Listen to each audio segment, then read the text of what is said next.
Então, vamos lá. Vamos lá. Bem, o tema que foi proposto foi uma sugestão da Isadora Lopes. Muito mais alto. Ela falou: a gente pode falar um pouco sobre obediência, é um tema interessante de se falar. E é realmente interessante. Acho que já é um acordo assim, entre todos os cristãos do nosso tempo que a obediência é um assunto importante. É um assunto que deve estar nos primeiros lugares da nossa agenda de conversas e etc.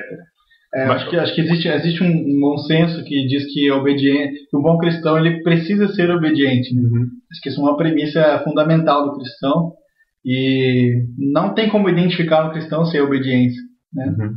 Então acho que isso é um tema que até eu acho interessante porque existem alguns caminhos da obediência que a gente sempre acha que vai nos levar para mais perto ou para mais longe de Deus.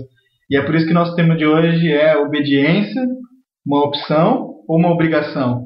Será que a gente é obrigado a obedecer a Deus ou a gente é transformado por Cristo e isso faz com que nós obedeçamos? Acho que essa é a grande pergunta que nós temos que levantar aqui hoje, né? Justamente é disso que a gente vai falar.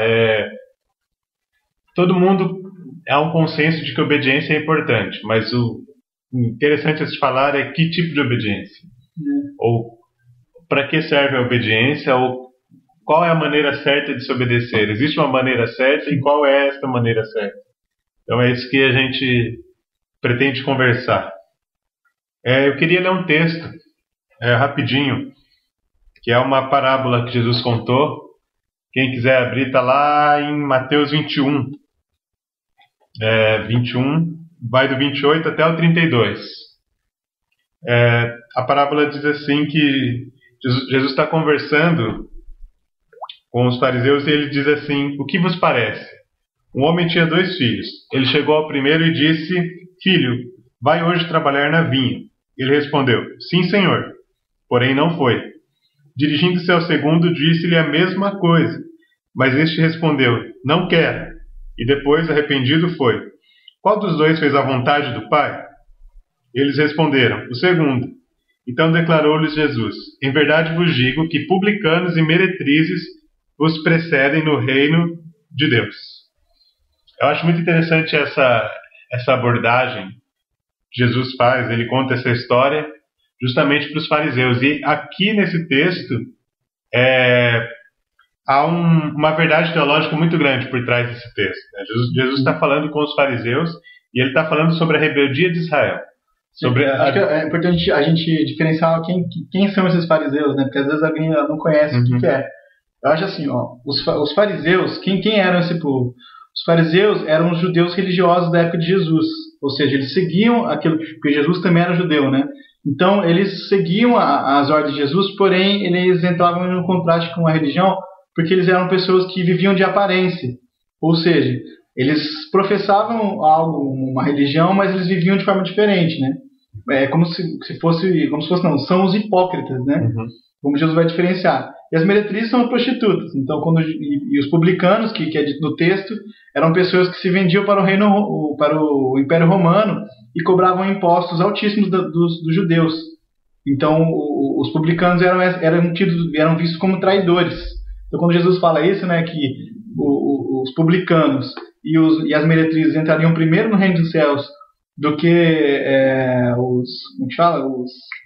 os fariseus, ele estava fazendo uma ofensa aos fariseus, porque os fariseus se achavam justos o suficientes para poder, que achavam que já mereciam o céu. Então essa fala de Jesus é agressiva, né, para cima deles. Totalmente. Então é isso que tá por trás dessa história contada por Jesus. De um lado é o povo de Israel, os judeus, rebeldes. A Bíblia fala que Jesus veio para os seus e os que eram seus não receberam. E do outro lado estão os gentios, estão os publicanos, estão as meretrizes, as prostitutas. E Jesus fala isso para os fariseus: as prostitutas e os traidores do seu povo vão entrar primeiro do que vocês no reino dos céus. E isso é muito chocante para um judeu e para esse povo dessa época ouvir isso. Porque eles eram assim, o povo escolhido de Deus. Eles eram, por exemplo, eram os fariseus, os saduceus e os escribas, os 3 grandes grupos. Os fariseus e os saduceus, eles tinham controle religioso da época, mas eles também eram quase que um partido político. Eles também tinham uma grande influência social. Né? E os escribas foram importantíssimos para a perpetuação das escrituras. Eram os letrados. Né? Mas, por outro lado, eles se orgulhavam disso também. E Jesus conta essa historinha para falar que não é bem assim. Que há dois tipos de obediência. Há um tipo de obediência que não é motivada por orgulho. Há um tipo de obediência que é fruto de regeneração, que é fruto de arrependimento. Sim. E há um outro tipo de obediência que é uma obediência que é gerada no orgulho, que é gerada no eu sou mais crente que você, eu sou melhor que você. Eu sou melhor que você, e que no fundo é uma obediência obrigada. A pessoa é obediente porque ela é obrigada. Então, é muito interessante. Jesus, ele está falando ainda que indiretamente sobre obediência. Ele está dizendo que ele está diferenciando esses dois tipos de obediência, que é aquele que faz porque recebe um peso para fazer aquilo. Se eu não fizer, eu não vou conseguir me justificar, né? E o outro que faz de livre espontânea vontade, né? Sempre movido pela graça, mas que entendeu que a obediência é importante, né? Ainda que não professe ela, né? Isso que é muito legal, esses dois filhos. O primeiro filho que diz, eu vou trabalhar na vinha, mas não vai. E um segundo filho que diz, eu não vou, e aí vai. E nesse meio tempo entre eu não vou e depois ele vai, tem algo muito interessante que é o arrependimento. Isso. A Bíblia fala, ele disse, não vou, depois arrependido foi. Então, estão aí esses dois tipos de obediência. E Jesus pergunta para os fariseus quem fez a coisa certa. E essa pergunta ela recai sobre nós hoje. Quem faz a coisa certa? Aquele que diz que vai, mas não vai, ou que diz que não vai, mas acaba indo. Essa é uma pergunta interessante. Eu acho que é importante a gente entender que dentro do contexto de igreja hoje, né, de contexto principalmente evangélico, mas existe isso também em outros tipos de cristianismo, um pessoal que se afirma em cima da sua própria palavra. Não, nós vamos fazer, Jesus Cristo é minha vida, eu vou e como é que tem aquelas músicas que o cara fala, eu vou seguir, meu alvo é Cristo e tal, e tem vários tipos de músicas que apontam para isso, mas que são professadas nesse sentido. E não tem nada de errado nisso, essas músicas são para cantar mesmo. Agora, existe uma diferença entre o que você diz e aquilo que você é. Eu acho que com essa pergunta de Jesus, ele traz essa pergunta de volta para nós mesmos, dizendo, quem vocês são? Vocês são esses filhos que são de papo, né, que batem, que falam que vão, mas no interior vocês não estão nem um pouco compromissados com a minha ordem, porque a ordem de Jesus sempre clara, né? Uma ordem vai e faz. E aí a gente fica, não, eu vou fazer, ou então a gente deixa para depois, assim, não vou fazer isso aí não agora. Eu lembro que eu estava lendo esses dias um mártir da igreja, que é o Dietrich Bonhoeffer, que é um alemão, né, que viveu na época do nazismo, e ele morreu sendo morto pela mão dos nazistas, e é um mártir para a igreja, né? E ele estava falando sobre essa questão da obediência, e aí ele disse o seguinte, como que funciona a nossa cabeça hoje, né, questão da obediência. Um pai vai lá, ele contou uma historinha, né? O pai vai lá e dá uma ordem clara, filho, entre para casa, tá tarde, entra para casa, vai dormir, por exemplo. E aí o filho pensa assim, bom, o meu pai quer que eu vá dormir porque ele quer que eu me poupe, certo? Se eu consigo me poupar brincando, logo eu vou brincar.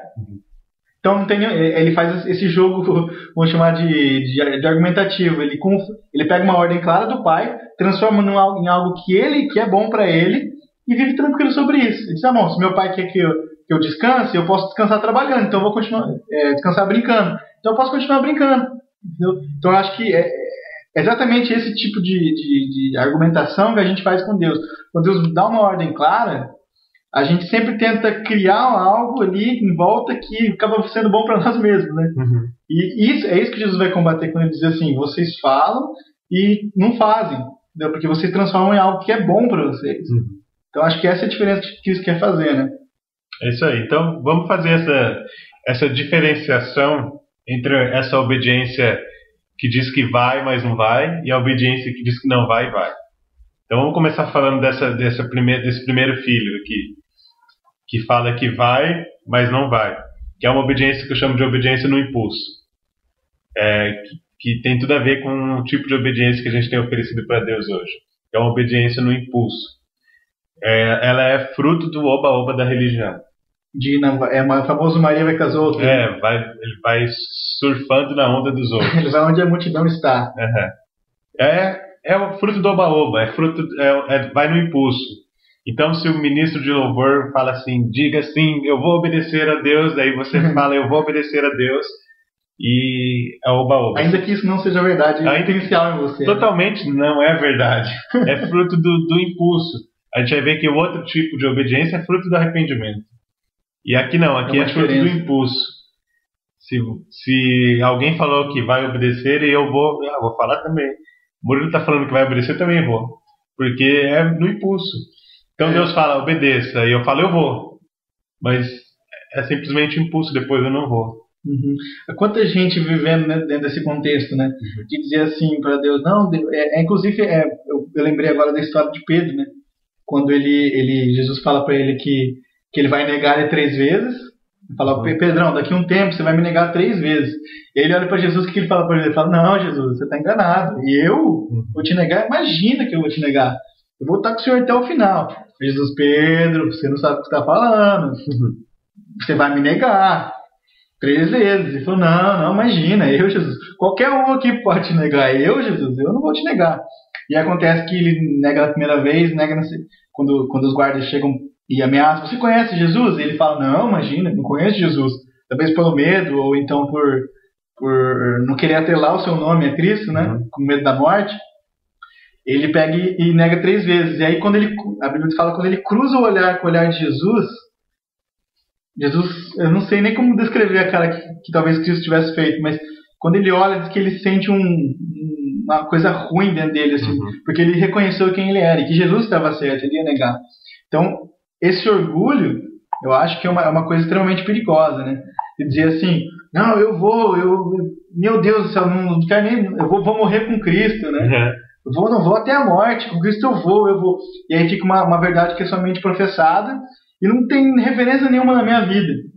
É só um blá blá blá da religião, né? Isso aí. Pessoal, por favor, participem, né? Pode falar aí o que vocês estão pensando, se tiver alguma pergunta, pode falar aí que a gente para e comenta e vai embora. Então, é isso que a gente está falando, que é fruto do oba-oba, né? Essa obediência, ela vai no impulso mesmo. E o próprio Jesus falou sobre isso. Lá em Mateus 7, 21 até o 23 ele fala, nem todo aquele que me diz Senhor, Senhor, entrará no reino dos céus, mas aquele que faz a vontade do meu Pai. Isso é um discurso muito duro e é muito atual. Sim. Extremamente atual. Porque daí ele vai falar assim que, vocês vão falar isso. Mas Jesus, em seu nome, nós expulsamos demônios, nós curamos enfermos. O cara fala o currículo dele inteiro, né? A gente fez marcha para Jesus, a gente fez cruzada evangelística, a gente fez ação social. Fui para África, fui para China evangelizar. E o que Jesus vai falar? Apartai-vos de mim, vocês que praticam a iniquidade. Mas o grande quê desse texto está nisso. Nem todo aquele que me diz Senhor, Senhor, mas aquele que faz a vontade do meu Pai. Ou seja, aquele que obedece ao meu Pai. Aquele que é como eu sou, né? Aquele que experimenta o que eu sou. Eu lembro de uma história, meu pai inclusive está lá, ele vai lembrar disso. Desde que eu era criança, você conhece meu irmão, você sabe também. Às vezes a gente fazia alguma arte, assim, alguma coisa, e meu pai chegava para mim e falava, e eu sabia quem era, meu pai chegava para mim e falava assim, quem foi? E aí eu pegava e às vezes apanhava por causa de uma desobediência mas meu irmão ia lá fazer alguma coisa, eu ia na onda dele. Não, vamos fazer. Daí a gente fazia, exatamente nesse impulso aí, nessa coisa de querer fazer porque é legal, porque todo mundo faz e não tem problema nenhum. E aí quando é descoberto isso, quando a verdade vem à tona, às vezes o meu pai chegava pra mim e falava assim, você vai apanhar porque você estava junto e não me falou nada. Você escondeu de mim, você foi junto sem ter seu filtro na sua cabeça, sem pensar se isso era bom ou era ruim. Você simplesmente entrou no embalo e foi embora. Então é mais ou menos isso que isso vai dizer aqui, que a gente está indo sem pensar, sem sem fazer essa reflexão antecipada de que a obediência é muito mais importante, né? Uhum. Vamos ler aqui o que o pessoal está falando. Deixa eu aqui, que vai melhor. Acho que o Isaías começou falando alguma coisa ali em cima. Está difícil aqui. Peraí, aí. Ele falou como quem exige algo de Deus por fazer algo. Exato. Jesus, mas em seu nome eu expulsei demônios. Contando o de crédito. Né? deixa eu entrar no céu aí. Porque no céu eu dei o dízimo, Tá aqui o meu currículo, fiz isso. Bem isso. E não, quem entra no céu é quem obedece, quem faz a vontade. Obediência simples, né? A Jéssica Nara vai dizer: falamos desse impulso que nos leva por caminhos maus, principalmente a nossa caminhada com Deus. É verdade, é bem isso mesmo. A gente está tentando explorar um pouquinho essa questão. A Fernanda vai dizer: essa parte que ele nega a Jesus é tão simples, mas na verdade se aplica muito em nós. Eu diria que se aplica todas as vezes. Não? Uhum. A gente não quer Deus. Não adianta. A gente nasce com essa coisa a gente não deseja Deus. É somente o milagre do amor que faz a gente desejar Deus e obedecê-lo, né? É um milagre a obediência, praticamente. Porque em condição, acho que natural, assim, ninguém nunca vai querer Deus. Uhum. Carlinhos vai dizer: não sei bem se tem esse tal impulso. O ser humano sabe sim o que é errado, ele é mau. Porém, existe eu acredito que existe uma carapuça. É exatamente isso que Jesus vai bater aqui. Uhum. Você se traveste, você fala como crente, você se comporta como crente e você não pensa quem você é, porque você deixa com que os outros dizem quem você é. Se você é bom para o seu pastor, se você é bom para o seu pai, se você é bom para o seu patrão, não importa o que está no seu coração, o que importa é que você seja, o que aparenta ser. Uhum. Acho que é isso que Jesus vai bater aqui, quando ele vai falar para esse público. Porque quando ele vai dizer isso aí, o público dele são exatamente essas pessoas que vivem de aparência. Então, existem pessoas que eu acredito que são de boa, que têm boa intenção dentro da igreja, mas que servem ao diabo. Totalmente. E é esse filtro que nós precisamos chegar, né? Uhum. São pessoas que realmente elas são pessoas que, nas suas intenções, elas tentam adorar a Deus de verdade, de fato, mas vivem como vivem a serviço de Satanás, mesmo sem saber, por ignorância ou por, não sei, por comodismo, mas existem essas pessoas assim. O John Stott fala que tem gente que vai na igreja de um jeito certo, lê a Bíblia de um jeito certo, mas que às vezes não obedece de um jeito certo, ou faz tudo isso com orgulho dentro de si, mas sem saber. E aí ele conclui falando que são pessoas que estão honestamente enganadas. Isso é muito interessante, pessoas que estão honestamente enganadas. E isso é uma coisa que é só Cristo mesmo para quebrar isso, né? Acho que o mandamento é claro, né?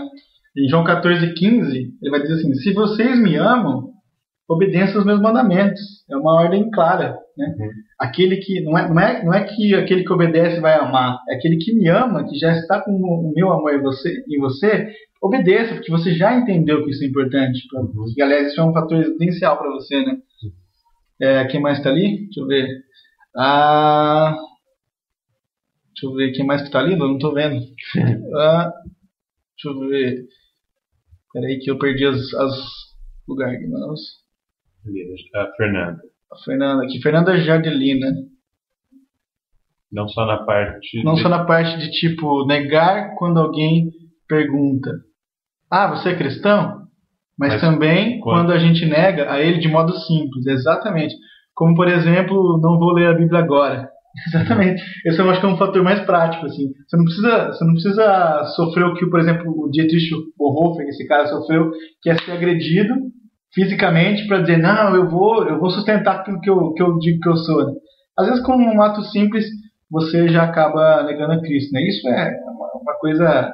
Eu creio que é até mais simples. Eu acho que se você não fala de Cristo com uma pessoa, você já está negando a Cristo. Uhum, é bem simples, assim. Ou quando você simplesmente desobedece, quando você tem uma oportunidade de perdoar como Cristo perdoou e você não perdoa. Ou seja, você está negando a Cristo, você está negando o perdão que Cristo te ofereceu e que você agora deve ser transmissor desse perdão, você já está negando a Cristo. Então, existem N maneiras de negar a Cristo e de desobedecer. Eu acho interessante essa exposição dessas duas verdades, porque realmente é isso que nós temos vivido muito hoje, né? Essa questão do discurso e da prática. Ou seja, eu não sou o que eu falo e eu não falo o que eu sou. Né? Porque às vezes eu não falo o que eu sou porque eu tenho medo de quem eu sou também. Né? Eu vejo que eu não sou aquilo que eu estou falando, então eu preciso de uma máscara para cobrir. E nada melhor do que a religiosidade para fazer. Né? A prédica. Que era mais ou menos como o filtro dessas pessoas, os fariseus e saduceus. Eram pessoas que viviam de aparência. Cristo vai dizer que eles são sepulcaiados, ou seja, por fora tá bonitinho, com cal, e por dentro morte. Tem morte. O que mais que tem aqui? Vamos ver. A Jéssica Siqueira vai dizer: mas depois que encontramos o amor dele, desejamos buscar mais e mais a presença dele.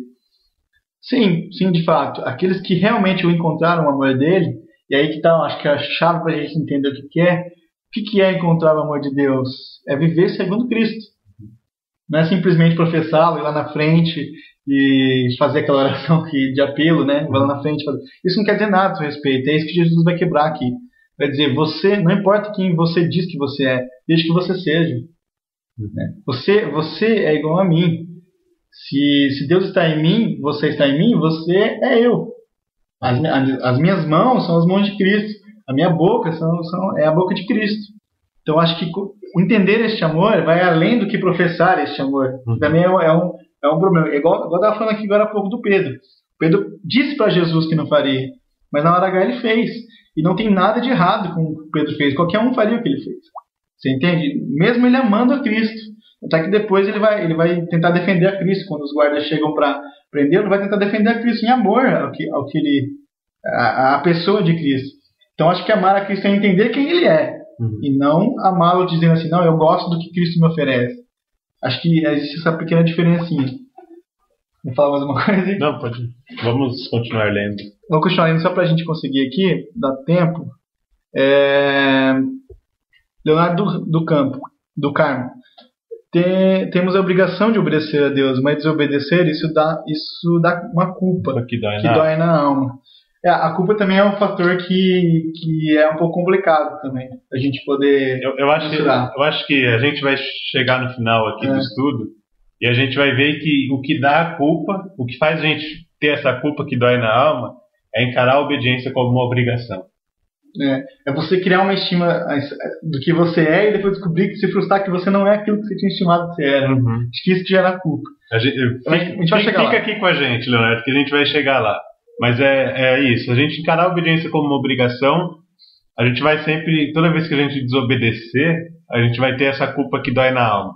Mas a partir do momento que a gente entende que a obediência é fruto de arrependimento, de regeneração, a gente vai entender que a obediência não é uma coisa que é gerada em nós. Um peso, né?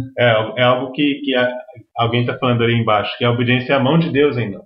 Exato. A gente vai entender que não é porque a gente obedece que Deus nos ama, mas é porque Deus nos ama que nos faz obedecer. Exatamente. Então, aí já não tem mais peso de culpa sobre isso.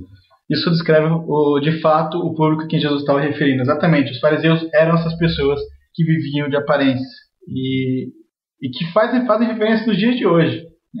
Não preciso nem citar. Você consegue puxar na sua cabeça algumas pessoas que são assim, algumas figuras, né, da cristandade. Ou às vezes você é assim. Ou às vezes eu sou isso, né? A Ângela continua dizendo que toda a bondade vem de Deus, só podemos reluzir como no mundo quando Deus opera. É exatamente isso. Deus é o centro do universo. A gente não tem brilho próprio. Quem nos dá o brilho, quem dá aquela lustrada em nós é a vida com Cristo. Se não for isso, a gente não tem brilho próprio. Apesar de alguns acharem que tem brilho próprio, eles não têm. Né? É uma péssima notícia para eles que eles não têm o brilho próprio. A Marília Munoz vai dizer: quando entendemos que a ordem é boa para nós e obedecemos, peraí que está com cheio de letra ali. E obedecemos, não é bem obedecer, mas obedecer é fazer sem entender. Exatamente. Você viu o Ed René conta uma história, você já viu isso, que o filho dele uma vez questionou ele deu uma ordem ao filho dele questionou: pai, mas eu não entendo essa sua ordem. Daí ele ficou pensando: putz, ele tá certo, porque se eu entender a ordem é fácil para mim obedecer, difícil é eu confiar que a ordem vai me fazer o bem, né? Às vezes, então, a ordem não quer dizer que vai ser uma... Jesus não quer dizer para você assim, fique rico. Porque ficar rico é fácil, entendeu?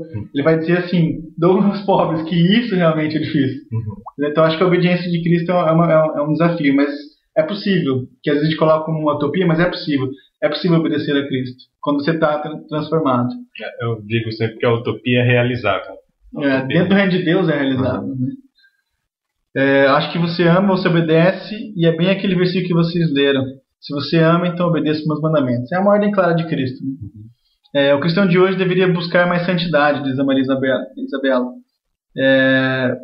Aí nós vamos precisar abordar um pouquinho melhor o que é a santidade, né? Porque existem, até a gente pode já sugerir não para um próximo, mas mais para frente, entender melhor o que é essa santidade. Porque dentro do contexto que nós vivemos hoje, acho que a santidade é tida exatamente... Por exemplo, você poderia dizer, dentro do contexto de Cristo, que os fariseus e os saduceus eram santos. Partindo no ponto de vista de olhar para aquilo e dizer aquilo é santo ou aquilo é profano, a gente tem que tomar um cuidado. Porque santidade não é uma conduta moral exemplar. Não é só isso. Não é somente isso. Não é somente isso. De que andar na retidão é coisa de discípulo de Cristo. Agora, dizer que todos os retos são filhos de Cristo ou discípulos de Cristo, aí tem um pouquinho de diferença. A gente pode estudar isso mais para frente, então a gente vai ter que ficar abordando muito do... Mas é uma grande verdade. O cristão de hoje deveria buscar mais santidade. Mais santidade. A Angela Blanco diz: a luta entre o corpo decadente e o espírito faminto de Deus é que define nossa existência. Exato. Fernanda, assim como você ama os seus pais, você vai obedecer a questão de amor. É isso aí. Prazer, Isaías, fariseu dos fariseus, zeloso da lei e perseguidor do evangelho. Outra. Mas também pela graça hoje sou o que sou. É o que Paulo vai dizer sobre ele, né? Ele diz: eu sou, acho que 1 Pedro ele fala, eu sou o pior dos pecadores. E esse que vos prego, o pior dos pecadores. A Angela Blanco ali, a obediência deve ser movida porque Deus já nos amou, jamais pelo medo. A gente vai falar mais chegar disso. Lá ainda. E é o que a gente falou agora há pouco, né? Deus não nos ama porque nós obedecemos, mas nós obedecemos porque Ele nos ama. Ele é amor, né? Antes de você continuar, posso só contar mais uma história que eu lembrei? Eu lembro de uma história, e aí só para ilustrar um pouquinho o que é essa confiança de obedecer. Eu lembro que uma vez eu estava num clube desses de piscina, eu era criança, e daí eu tinha aqueles toboáguas gigantes. E eu era pequenininho, então eu tinha medo de andar naquilo. Daí meu pai estava junto comigo em cima. Eu lembro que ele estava em cima. Daí ele falou o seguinte: filho, eu vou descer e eu vou ficar lá embaixo, onde acaba o tobogã, porque a piscina é funda e isso não te dá pé. Então você desce e eu vou estar lá. Eu falei: tá bom. Só que eu lembro que eu fiquei com muito medo. Porque eu falei: e se ele não estiver lá? Eu vou morrer afogado, né? E eu fiquei naquele impasse ali, as outras crianças atrás de mim, querendo que eu fosse logo, me empurrando. E aí eu lembro que eu pensei assim: bom, se meu pai falou que ele vai estar lá, é porque ele vai estar. Aí eu peguei e... Porque imagina, o tobogã não dá pra você ver o final dele, né? Dá pra você ver só o começo. Eu lembro que eu peguei e fui assim, e fui meio com medo dele não estar lá. Eu nem aproveitei o passeio do tobogã. Aí na hora que eu cheguei no final do corredor, que eu vi ele lá, eu fiquei tranquilo. Daí eu lembro que eu caí, ele me pegou e tal. É uma das lembranças que eu tenho dessa questão. O que ele disse pra mim: filho, pode pular, vai mesmo, porque eu vou estar lá no fundo. Eu vou estar lá na parte complicada pra você, pra te salvar, porque eu sei que não te dá pé. Acho que essa obediência cega que é que Deus nos dá, né? Essa obediência de dizer: eu vou estar lá no fundo, você pode pular tranquilo. E eu acho que às vezes a gente olha pro tobogã e fala: é muito pra mim isso aqui, acho que não vou conseguir. E não dá pra você confiar em Deus a não ser pela palavra dele, que é: eu vou estar lá no fundo. Você nunca vai saber se ele vai estar lá mesmo. Não adianta, que não tem como saber, a não ser pela essa palavra dita dele. Isso é confiar no caráter. Isso, era exatamente isso que eu ia falar. Você confiou porque você sabia que seu pai ia estar lá embaixo para te segurar. Por causa do seu histórico anterior com seu pai. Você já conhecia, você sabia quem ele era. Às vezes, se fosse alguém estranho, tipo, pode ser. Alguém estranho falar: pode ser que eu vou estar lá embaixo. Você não ia, porque eu não conheço, eu não sei quem é essa pessoa. Agora, se é o meu pai, se é alguém que eu sei do caráter dele, que eu conheço, então eu vou porque eu sei que ele vai estar lá. Essa é a naturalidade das coisas, né? É isso aí. Continuando aqui, essa obediência falsa, essa obediência, ela é caracterizada pelo orgulho, pela aquela coisa do eu sou mais crente que você. Que é o que acontece na história que Jesus conta do publicano e do fariseu que vão ao templo orar, e o fariseu ora de si para si, dizendo que ele jejua 2 vezes por semana, e ele não é como aquele pecador que está ali. E o publicano só bate no peito e diz: tem misericórdia de mim que sou pecador. Ou seja, o fariseu está naquela do eu sou obediente e eu sou mais crente que você. Então essa obediência ela é cheia de orgulho. O fariseu falava: eu jejuo 2 vezes por semana. A lei mandava jejuar 1 vez por ano. Ou seja, eu faço mais do que você o que eu chamo de uma supra-obediência. É uma obediência muito grande. E faz isso só para se orgulhar. Então, se Deus manda jejuar 1 vez por ano, eu vou jejuar 2 vezes por semana, para não ser como esses outros aí que jejuam 1 vez por ano ou que nem jejuam. Acho que a fé, quando distingue, quando isso acontece, acho que a pessoa deixa de ser humana, né? Por isso que a fé vai trazer a humanidade. Ela deixa de ser humana, ela vira um bicho competidor, parece que precisa passar por cima do outro, né? E esse era o caráter dos fariseus e dos saduceus, dizerem que todos olhassem e dizer: nossa, esse cara aí, ele é firmeza, olha que relacionamento com Deus, 2 vezes por semana, nossa, esse cara aí tá próximo de Deus, tá colado nele. Acho que essa é as coisas que os fariseus, que a gente tem que tomar cuidado, né, para não praticar. As pessoas que leem a Bíblia com o umbigo e não com o coração. Leem a Bíblia para sempre se achar melhor que os outros. Essa é uma característica dessa obediência falsa, que também sempre faz tudo para se aparecer. Então ela se manifesta em meio aos holofotes, né? Essa obediência se manifesta quando todo mundo está olhando. A obediência que precisa da audiência. Exatamente. Que é o que Jesus está falando lá em Mateus 6. Primeiro ele começa falando: quando você for dar esmola, que a sua mão esquerda não veja o que a direita está fazendo.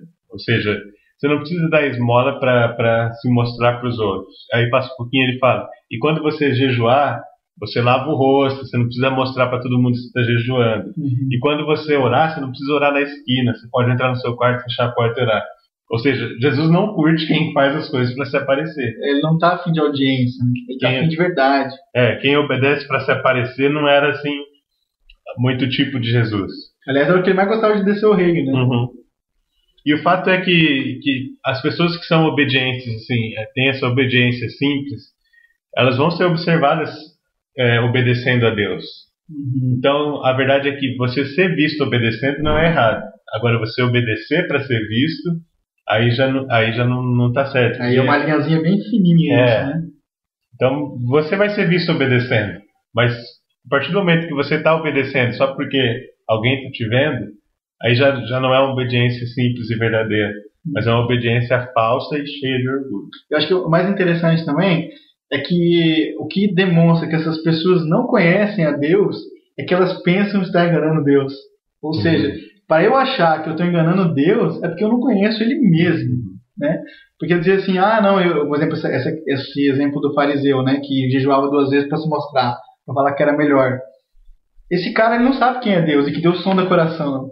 Porque se ele soubesse que Deus sabe o que ele pensa, ele não teria essa coragem de fazer um negócio desse, né? Então, isso já é exatamente o que demonstra que não há relacionamento com Deus quando você faz se parecer. Você não conhece a Deus, a Cristo, a Trindade, né? Você não conhece nada sobre Deus. E assim, no fundo, assim, uma última característica dessa obediência falsa é que ela, no fundo, é uma desobediência. Porque diz que vai e não vai, ou seja, desobedeceu. Obediência parcial é desobediência. Exatamente. Não dá para você obedecer 80%. Se tem um pouco de desobediência, é desobediência, porque não cumpriu totalmente. A ordem não foi realizada, né? A Ângela vai dizer: é interessante pensar que Deus não vai nos transformar em superquentes de obediência, mas Ele nos dá a mão quando caímos. Exatamente, Deus não quer uma nova... Jesus nunca veio anunciar uma nova religião, um novo jeito de ser religioso. Ele veio dizer que Ele é a vida. É simples assim, que Ele é a plenitude de quem Deus é, de quem Deus Pai é, de quem Deus Espírito Santo é. É simples assim, né? E entendendo isso, a gente obedece. É isso aí. Vamos lá, vamos esperar o Isaías terminar a ideia dele ali. A Ângela tá dizendo que... Aliás, ela tá dizendo que não é Ângela, é Angel. É Angel, desculpa, hein? Desculpa aí. É um nome mais crente do que Angel, né? Tá certo. É isso aí, vamos continuar aqui. Vamos falar um pouco da obediência agora, da obediência sincera e da obediência simples, né? Que a gente vai perceber que é a obediência do segundo filho. A obediência do filho que diz que não vai e depois acaba indo, se arrepende e vai. Então eu acho que essa é a primeira característica dela, é essa, que ela é fruto de arrependimento. Ou seja, o pai fala, vai trabalhar na vinha hoje. E ele fala, não vou, mas depois ele se arrepende e vai. Então, ou seja, ela é fruto de arrependimento. Essa obediência é fruto de arrependimento. Ela não acontece no impulso, porque ela é fruto de reflexão, de regeneração, de arrependimento. Quantos de nós temos medo de refletir, né? Porque eu imagino assim, que quando você fala assim para Deus, pro seu pai, eu não vou, e você para pensar um pouquinho assim, aí você lembra quem é seu pai, o que ele fez por você, quem ele diz que você é, e aí você começa a pensar, putz, eu dei mancada, hein? Isso começa a demonstrar um arrependimento de reconhecer quem o pai é, né? E aí esse sentimento acaba fazendo com que a gente realmente entenda a ordem do pai. Conhecendo o pai, você entende qual é a ordem do pai, né? E eu acho que imagino que muitos de nós talvez tenham medo de saber quem é, de se descobrir desobediente, né? De olhar e falar assim, putz, eu sou um desobediente. Ou então se olha como desobediente, mas diz, não vou lá, não. Já desobedeci mesmo. Agora já tá feio do meu lado, então deixa quieto. O que mais tem? Então a gente falando ali? O Leonardo vai dizer, creio que devemos lutar para o ego diminuir e Deus crescer. Eu vou dizer o seguinte, vou dizer mais do que você falou. Quem cresce é Deus, quem diminui é a gente. Porque não tem espaço para eu diminuir meu ego. Tem espaço para Deus entrar em mim. Né? Então eu acredito que essa ordem é invertida. Deus cresce em mim e o meu ego diminui. Porque se depender de mim, o nosso ego não vai. A gente não consegue nem diminuir o ego. Nem com ele aqui, meu irmão, eu consigo diminuir o ego, com Deus muito menos.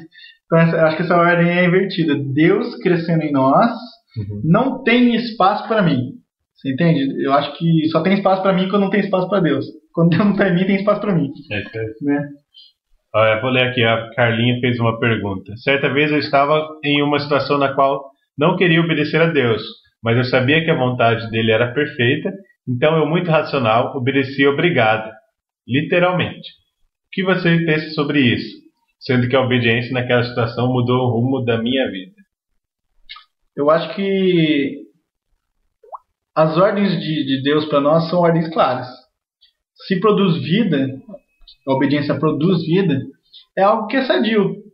Agora, se isso gera um peso, que no final das contas o seu objetivo é somente cumprir mais uma tabelinha lá, cumprir só mais um ritualzinho, eu acho que isso aí é um pouco mais complicado, né? Mas eu creio que a obediência simples é uma obediência que ouve o pai e vai. Simples. Não tem nenhum tipo de questionamento. Se eu vou me prejudicar com isso, se lá na frente ele vai me abandonar. É simples. Vai, eu vou. Acho que é bem tranquilo isso. E tem uma coisa assim, que eu ouvi alguém dizer esses dias que algum dos mandamentos de Deus só vão fazer sentido quando forem obedecidos. E eu diria mais que algum dos mandamentos de Deus só vão fazer sentido pra gente quando a gente conhecer perfeitamente a esse Deus. E como que a gente conhece esse Deus? Obedecendo a Ele. Então, a gente obedece, conhece esse Deus e a gente vai ver que aquele mandamento que pra gente não fazia sentido, na verdade faz todo sentido. Faz parte de mim. E muda toda a nossa vida, como a Carla falou, mudou o rumo da vida dela. Eu acho que às vezes também as pessoas ficam pensando a questão assim de quando se dá de frente com uma ordem, se essa ordem é de Deus ou não. É o seguinte, eu acho que é tranquilo. Eu sempre faço exercício e funciona comigo. Coloca na boca de Jesus. Se a ordem é, por exemplo, dê esmola àquele cara ali que você está vendo que está passando dificuldade. Bota na boca de Jesus. Jesus faria isso? Jesus falaria isso? Ok, é uma ordem clara de Deus. Agora, vá lá e mate o seu chefe porque ele é injusto com você. Cabe na boca de Jesus? Não cabe, então não é de Deus. Acho que passando por esse filtro, nós conseguimos entender melhor se essa ordem é uma ordem clara de Deus ou se é uma ordem horrível, né? Uma ordem que é da nossa cabeça, de Satanás, sei lá de quem. Daí a Carla está concluindo ali. Eu só obedeci porque eu sabia que ele tinha o melhor, mesmo eu não querendo obedecer. Sabia que sou limitado a ponto de não entender o que ele tinha para mim. Essa consciência é uma consciência de reflexão, né? Se entender quem você é, né? Acho que isso também é importante. Esse exercício é importante para a igreja de hoje, é fazer esse pensamento, assim, de se avaliar melhorzinho. E todo mundo tem condições de se avaliar. Isso é uma coisa que é tranquila também. Só um fariseu que não tem. A Angel Blanco, ela está falando, não é possível ser obediente quando se pensa apenas na punição. Esses dias vi R.R. Soares ameaçando as pessoas que não pagam dízimo com as labaredas. Pensando no minuto de televisão, ele tem razão, mas no desígnio de Deus é um falso profeta. Igual eu falei, bota na boca de Jesus. Jesus lançou labareda em quem dava dízimo? Então não é falso. É simples assim. É um filtro que eu tenho feito e funciona. Jesus não vai queimar você se não é dízimo. É simples, você entende? Jesus falou sobre dízimo de uma maneira muito interessante. Ele não negou a questão do dízimo, mas ele falou para você ter uma observação da lei de uma maneira abrangente. Ele fala para os fariseus: vocês que dão o dízimo da erva, de tudo, disso, daquilo, dão o dízimo de tudo. Vocês comem o mosquito e engolem o camelo. Ou seja, não dá atenção só nisso.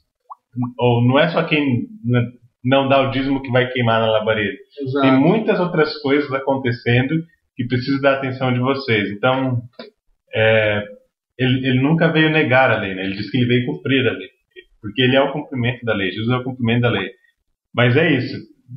Tudo se resume nisso que você falou. Se cabe na boca de Jesus, é legal. Se não acabou. Não é de Cristo. Se não é de Cristo, não é de Deus. Acabei de descobrir que Angel é masculino. É o Angel? É o Angel. Desculpa. A gente estava chamando o cara de Angela e depois começou a chamar ele de Angel. Me desculpa.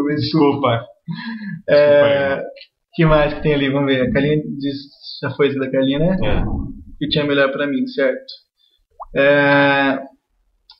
A Fernanda vai dizer a obediência como um telhado de uma casa. Por exemplo, se você obedece, você está protegido. Agora, se você desobedece, é como se estivesse fora desse telhado.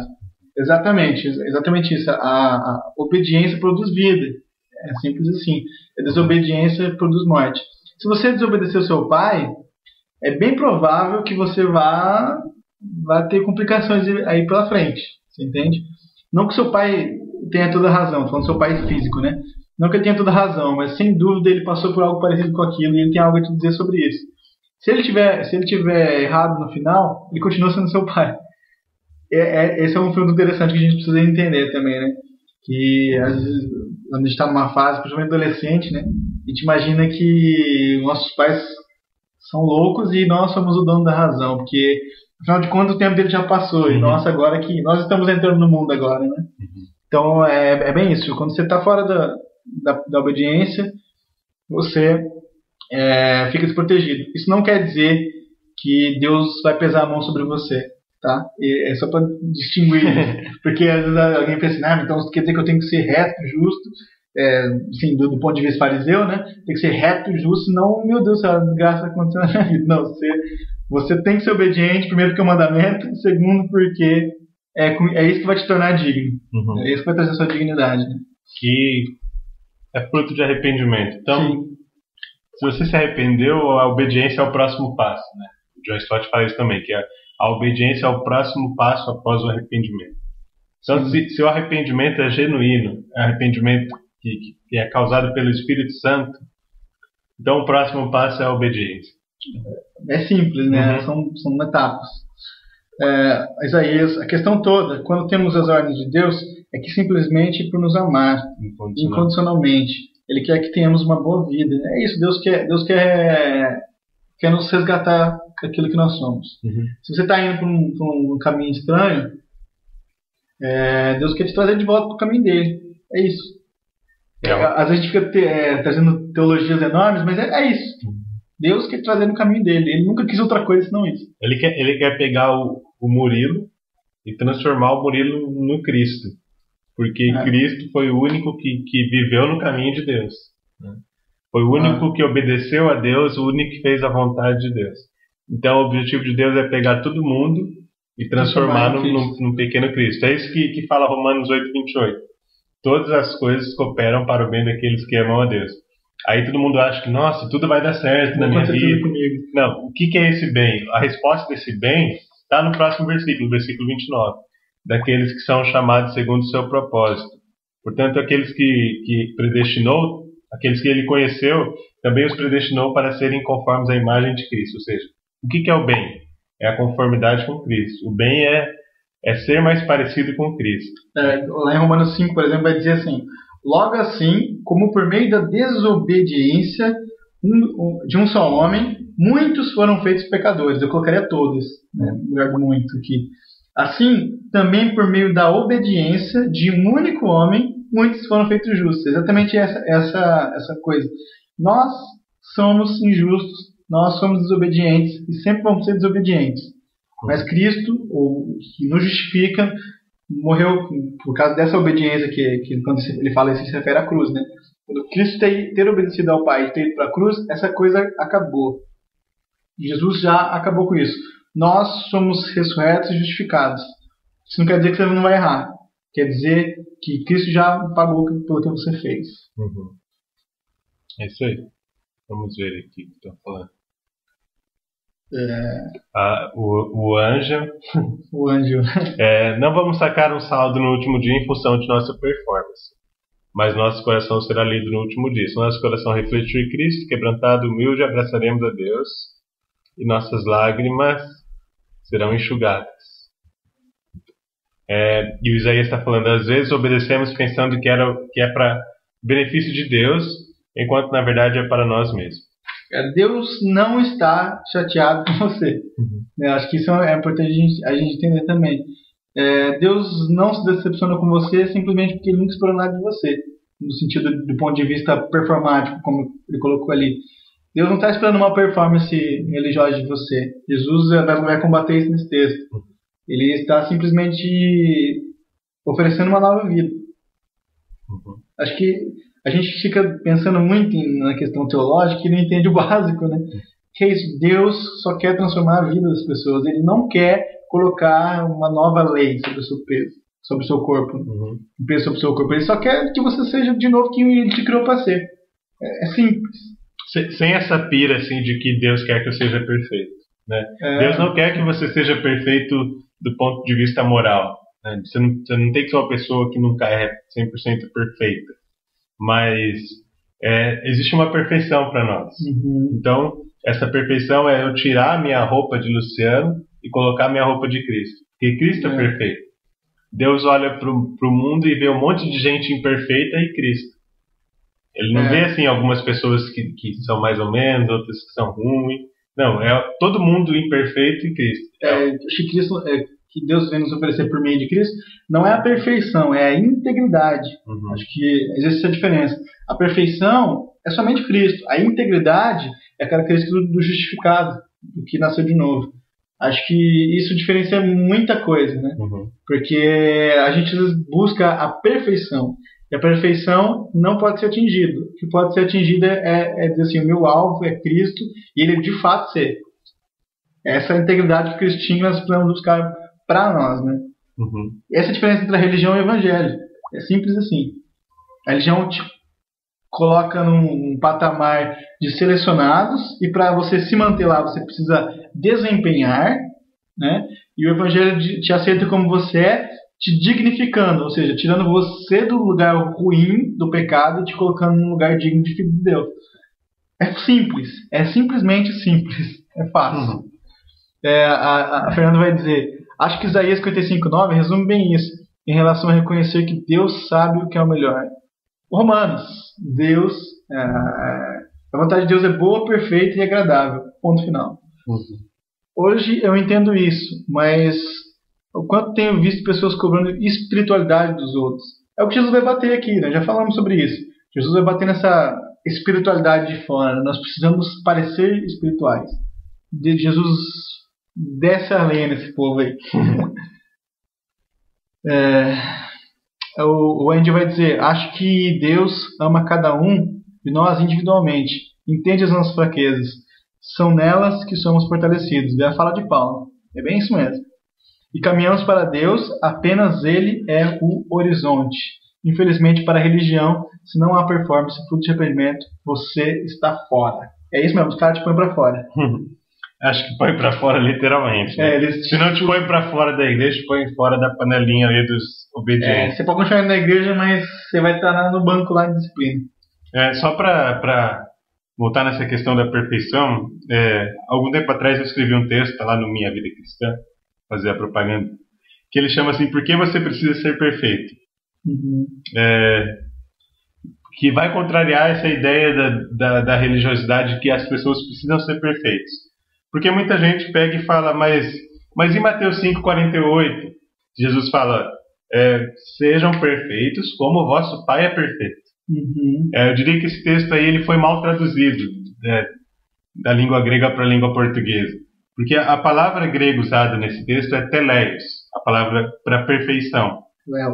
E todas as vezes que ela é utilizada no Novo Testamento, é para falar de maturidade, é um conceito de maturidade. Então, uma pessoa perfeita, desse ponto de vista da teleios, não é uma pessoa que tem uma conduta moral exemplar, mas é uma pessoa que já atingiu um processo de crescimento como pessoa. É uma pessoa que é madura. Então, ser perfeito é ser adulto, é ser maduro, é não ser melindroso, é não ser uma criança na fé. Isso que é a perfeição que Jesus fala em Mateus 5,48. Tem nada a ver com moralidade. Né? Então, você seja maduro, não seja melindroso, porque o seu Pai que está no céu não é melindroso, seja como Ele. Exato. Eu acho que uma grande dificuldade do testemunho da nossa igreja é por causa disso. É porque a gente tenta sustentar a nossa reputação por meio de um desempenho que não existe. Mas olhe para a reputação de Cristo, por exemplo, que foi jogada no chão. Então, por que correr atrás de reputação se Cristo não tinha essa reputação? Ele não tinha bom Ele tinha uma péssima reputação de beber, de andar com bêbados, andar com prostitutas. Puxar conversa com divorciada promíscua. Dentro da lei judia, por exemplo, isso aí era um absurdo, né? Era cuspir na cara do Papa, praticamente. Então, acho que a gente precisa entender que aquele que obedece a Deus, ele é esse cara justificado. Aquele que desobedece é aquele que não entendeu quem Cristo é. Acho que isso é assim, como vai ilustrar essa história aí, né? Ele um sabia quem era o pai e o outro não sabia quem era. O anjo está falando ali, Deus ao longo do seu relacionamento com os homens escolheu fracos. Nesses fracos vemos grandes histórias. Moisés era gago, Raab era prostituta, Davi era adúltero, Jonas era teimoso, Pedro era autossuficiente e Paulo era extremista religioso. Ou seja, ele falou tudo aí. Mas essas pessoas elas eram fracas e elas têm uma característica de ser fraca, que não é fraca no sentido de ser coitadinho, mas é fraco no sentido de saber que não há nada de bom em mim. E que tudo que eu faço é servindo ao propósito de Deus, não ao meu propósito. Você já estava pensando sobre isso? Você já imaginou Cristo pegar Paulo, que é o cara que matava cristão, e falar, a chave da minha igreja está com você. Ele pega Judas, por exemplo, que não tinha uma fama, não sabia mexer muito bem com o dinheiro, e dá o dinheiro naquela época eles andavam com uma bolsinha de dinheiro, né, para poder comer e tal. E também não era muito. Mas daí tá na mão de Judas, que acabou depois vendendo ele. Então, quando Deus vai optar, inclusive ele falou de Moisés ali, esse texto que Deus vai chamar Moisés é um texto super interessante, porque o Moisés faz esse questionamento, né? Ele fala assim, mas peraí, eu sou gago, você não deve ter outro pra você chamar, porque eu não pode ser, né? E aí Deus olha pra ele e fala assim, mas Quem disse que eu quero que eu tô olhando para sua gagueira, eu tô olhando para quem é você e eu quero que você vá. Então até essa negociação a gente está fazendo com Deus. E é isso aí. Deus ele curte pegar essa galera que é falido e que tem o arrependimento, né? Sim. Né? Quando ele vai dizer, esse texto que você citou no começo do publicano, né, e do fariseu, que o publicano ele bate no peito e fala: nossa, Deus, tem misericórdia de mim. Esse é o arrependimento. E isso, eu creio que com os olhos de Cristo olhando para ele, não é algo que ele olha e fala assim: esse cara está me engabelando. Ele realmente viu que ele estava pedindo a misericórdia de Deus, né? Então eu acho que esse ponto que a igreja evangélica precisa chegar, assim, nós como igreja, né? Ver que isso não vai, nossa conduta não vai nos diferenciar de ninguém, a não ser que Cristo esteja em nós e nós sejamos um com Ele, e isso nos faça ser luz, né? Como vai dizer lá nos evangelhos. É isso aí. Que mais? O Angel está dizendo aqui: felizmente a muralha do radicalismo quer dizer que temos que ser alguma coisa para sermos cristãos, para orar. Não é Deus nos aperfeiçoando o tempo todo. É uma transformação de fora para dentro que entra nos moldes da religião. Exatamente. É triste. É isso mesmo. É um assunto que já sugeriram pra gente trabalhar também. E a gente até preferiu abordar um outro tema, porque esse é o nosso tema recorrente. Carro-chefe. É o nosso tema carro-chefe. Falar um pouco sobre isso, sobre pessoas que estão há muitos anos apanhando da religião e sofrendo por causa disso, né? Sofrendo todo tipo de pressão, todo tipo de doença na alma, doente no espírito, e se reflete também no corpo. E isso é horrível mesmo. Então a gente pretende falar disso, né? Mais pra frente. Eu acho que você pensa assim, eu tenho tido algumas pessoas que me procuram perguntar assim: tá, eu já entendi o que é o evangelho, mas eu não tenho para onde ir. Todas as igrejas da minha cidade, eles falam para mim, são igrejas que, estão loucas. Eu falei: ok, não se distancie deles, seja luz lá. Isso não quer dizer que você não vai apanhar, não quer dizer que eles não vão te crucificar, eles vão. Mas é isso que nós somos chamados para ser. Não se poupe por causa do evangelho. Não se poupe por causa do evangelho. Seja esse sal, porque muita gente está morrendo, cara. E às vezes não é uma morte física, mas é uma morte espiritual. E isso acaba com muitas pessoas. Gente que está dentro da igreja, no sábado e domingo é visto como alguém bacana, alguém que participa, mas quando ele deita na cama dele, ele não aguenta. Ele não aguenta porque aquilo não sacia a vida dele, né? Acho que a gente precisa entender que a gente já tem a revelação e que isso a gente precisa apresentar para outras pessoas. Hoje eu vi uma frase interessante que diz assim: nunca na história da igreja, a própria igreja é o maior campo missionário que existe. Nunca na história da igreja, a própria igreja é um campo missionário. Então, se o seu pastor lá está com alguma dificuldade de entender o evangelho, converse com ele, ouve ele também, porque você não sabe onde ele passou, né? Ouve ele, fala: pastor, eu estou com uma ideia, o que você acha sobre isso? Tal. E se a gente mudasse um pouquinho esse jeito? Ou o que o senhor imagina se a gente fizesse assim? Porque muitas pessoas têm me procurado nesse contexto, sabe? Dizendo assim: eu já entendi o que é o evangelho, mas eu não tenho como chegar. Meu pastor fala isso. Se você tem a palavra de Deus te dando suporte, né? Se Jesus te manda pregar, faça isso. A obediência é simples. Faça isso. Vá pregar aí. Ide é ir. Quando Cristo vai chamar os seus apóstolos, a Bíblia vai dizer que imediatamente eles foram. Ou seja, sem contabilizar se estava perdendo muito, estava perdendo pouco, se ia ser expulso, se ia sustentar, se ia ter pão, se ia ter sandália para andar. Foram. Simplesmente. Então acho que essa é a ideia que a gente queria passar aqui hoje da obediência. Que a obediência ela não é um peso. Ela não pode ser um peso. A obediência é algo que traz para nós e que aponta para nós uma verdade que é existencial, né? Uma verdade que nos faz ser filho de Deus, nos faz melhor, nos faz filho de Deus. E essa obediência, ela é fruto primeiro do amor de Deus, um milagre do amor de Deus, e essa obediência ela chega em outras pessoas. É simples. Quando você tiver que optar por obedecer a Deus e qualquer outra opção, essa sua escolha fará diferença em quem você é. Como a Carla disse lá, vai fazer diferença em quem você é. Muito da nossa igreja tem essa dificuldade porque não sabe obedecer. Ou então obedece querendo que Deus o reconheça, né? Eu estava conversando ontem sobre isso com a minha esposa e a gente estava falando justamente disso, que as igrejas estão abarrotadas de pessoas inconstantes. E, assim, de um lado tem pessoas que vivem naquele marasmo do dia a dia religioso, e do outro lado tem pessoas que estão naquele tempo que estão no auge, assim, que é quando acontece algum evento especial, vai para um acampamento, participa de um cultão da vitória, alguma coisa assim. E esse tipo de pessoa é aquela pessoa que está inconstante. Que a igreja está mais lotada disso. Gente que uma hora está lá em cima, e daí passa 2, 3 semanas, aí já está desanimado, não aparece mais na igreja, começa a fazer tudo de errado, começa a rasgar a Bíblia, e passa 3 meses, é convidado para um culto da vitória, vai lá de novo, já está no auge. Então, tem essa inconstância por falta de conhecimento de Deus e por falta de obediência a Deus.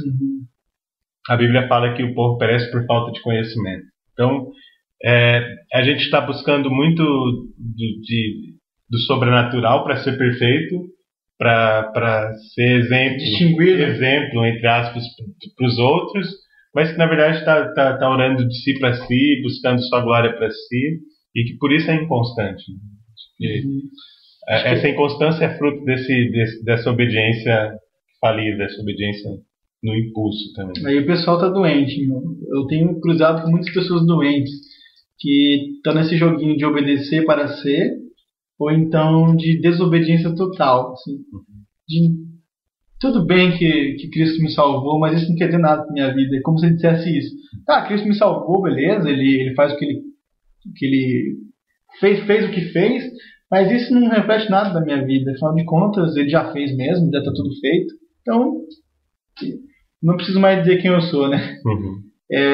Cristo tem me chamado para obediência simples, que é simplesmente dizer eu vou e ponto final.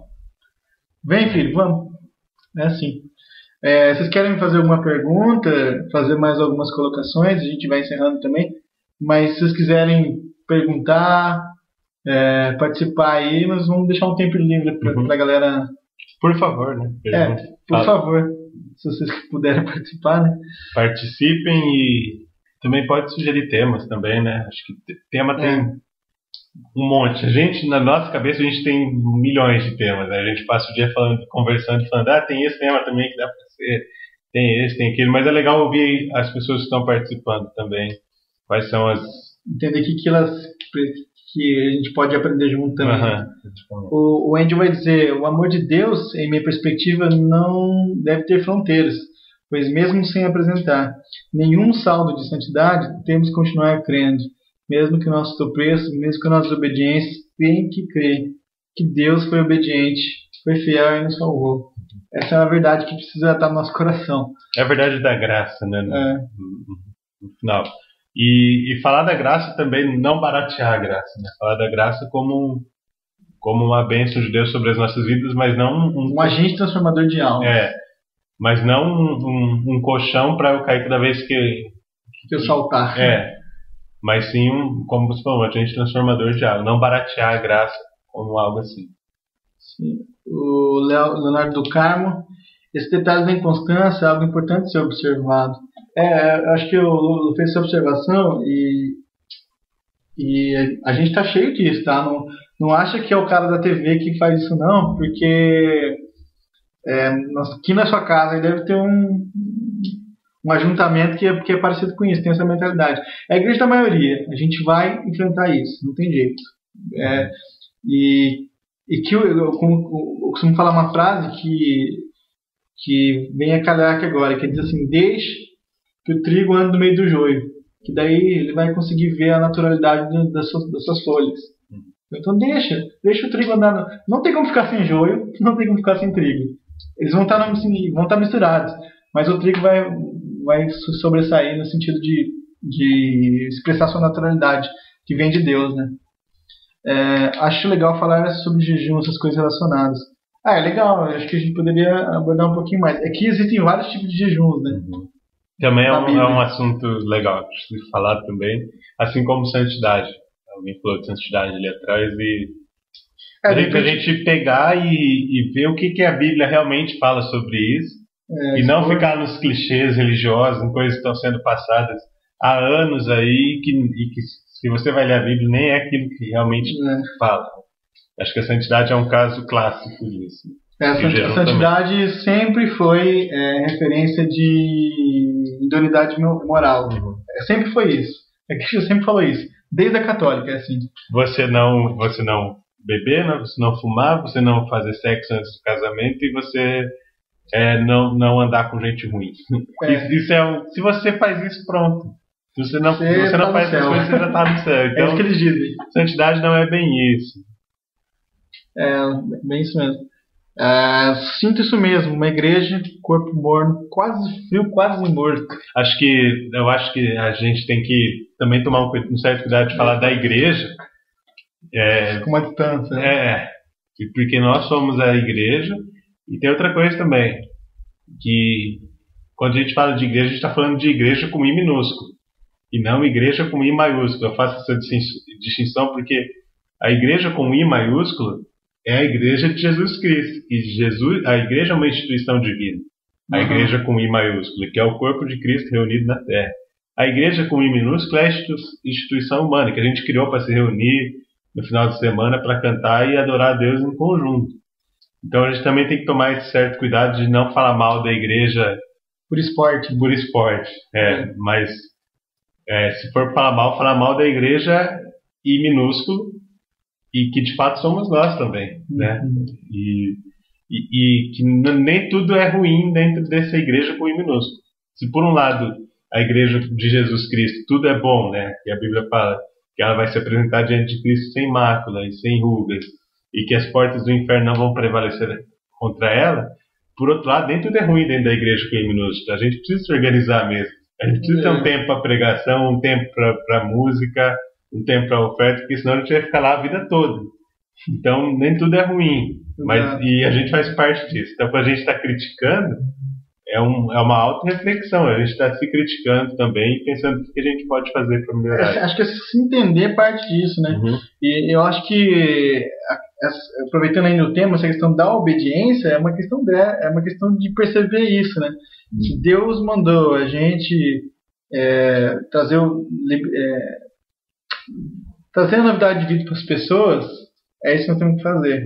E a novidade de vida está nessa igreja com I maiúsculo. Na igreja com I minúsculo não vai ter. Você não vai encontrar lá. Você vai encontrar rituais e tudo mais. Mas se você acha que a igreja não está com um bom testemunho, vamos por assim, né? Se está com um bom testemunho, é porque você faz parte dela. E se você faz parte dela, o mau testemunho da igreja também é seu mau testemunho. Acho que essa acusação é um pouco difícil, mas é que eu também já fui um esportista, né? Medalha olímpica de bater em igreja. Mas depois eu ainda acredito, eu queria dizer que eu ainda acredito na igreja, assim, sabe?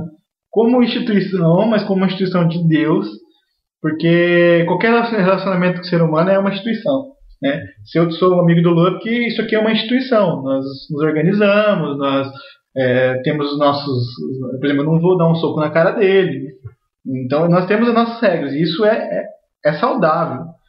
Agora, se você quer bater na igreja, que bate na igreja, não estou falando de templo, tá? Na igreja como conceito de igreja. Se você quer bater na igreja, bata, mas seja parte da solução também, porque senão a gente vai ficar aí dividindo um povo sem rumo nenhum. E dando mais mau testemunho ainda. O John Stott fala uma coisa bem interessante. Fala assim, você que procura a igreja perfeita, quando você encontrá-la, faça um favor, não fique nela. Exatamente. Então, tem que tomar esse cuidado mesmo, realmente. Vamos ver. A Andy disse, é uma luta diária. O Andy. É uma luta diária com a couraça da justiça, a espada da palavra e o escudo da fé. Tá fazendo uma referência a Efésios 6, né? Os armas. Uhum. Como temos surgido a função da criatura, ser humano, que anda nessa terra. A função em que sentido você fala? Como temos surgir a função da criatura que anda nessa terra à luz da Bíblia.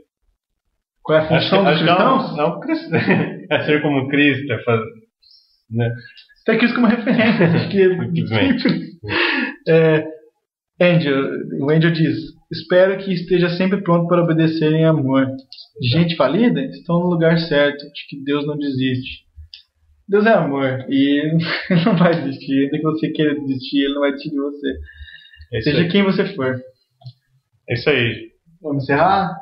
Vamos agradecer a galera que participou aí. Surgiram temas. O grupo tá ali, o grupo Tudo Novo. Aproveitem, surgiram temas através do grupo. Convidem pessoas para participar e participem. Sejam também parte disso aqui, porque a gente vai precisar sempre de novos temas e tal, e a gente queria entender vocês também, certo? Eu queria mandar um abraço para todo mundo que participou, e participem aí, meu. Eu acho que isso aqui é pra gente estudar mesmo e tá próximo. Obrigado por quem participou também, né? O pessoal aí que quis participar. Divulguem, mais uma vez, divulguem para todo mundo que tem essa gente que a gente está abraçando, são gente que a gente não conhece, mas que a gente queria muito conhecer. Então, vamos passar isso pro próximo, certo?